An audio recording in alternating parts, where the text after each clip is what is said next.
আমার লাইফে আমি কয়েক লাখ কেস সলভ করেছি, কিন্তু এই কেসটা যেন আমাকে ভাবনায় ফেলে দিচ্ছে। ট্রেনে জিম করতে দেখেই আমি জিজ্ঞাসা করলাম, আমাকে বললো আমি ট্রেনের জিমের মেম্বারশিপ নিয়ে রেখেছি।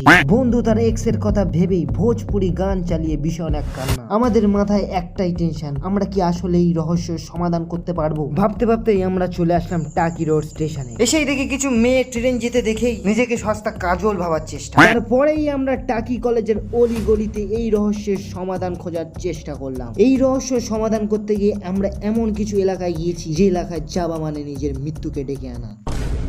আসলে আমরা কখনো ভাবতেই পারিনি যে এই রহস্যের সমাধান আসলে আমরা খুঁজে পাবো। এই রোজার মাসে আমার বন্ধুর গার্লফ্রেন্ড টাকিতে এসে বিমল খেতে গিয়ে ধরা পড়ে। এই রহস্যের সমাধান করতে গিয়ে আমার বুকের ডান পাশে পর্যন্ত গ্যাসের ব্যথা উঠেছে। এই কেস সলভ হবার খুশিতে আমি 5 টাকার বোঁদে কিনে সবার মুখ মিষ্টি করলাম। আমি জানি এই ভিডিও দেখার পরে আপনার জুতো মারার ইচ্ছা হবে। জুতো না মেরে ফলো করে রাখুন বা সাবস্ক্রাইব করে রাখুন।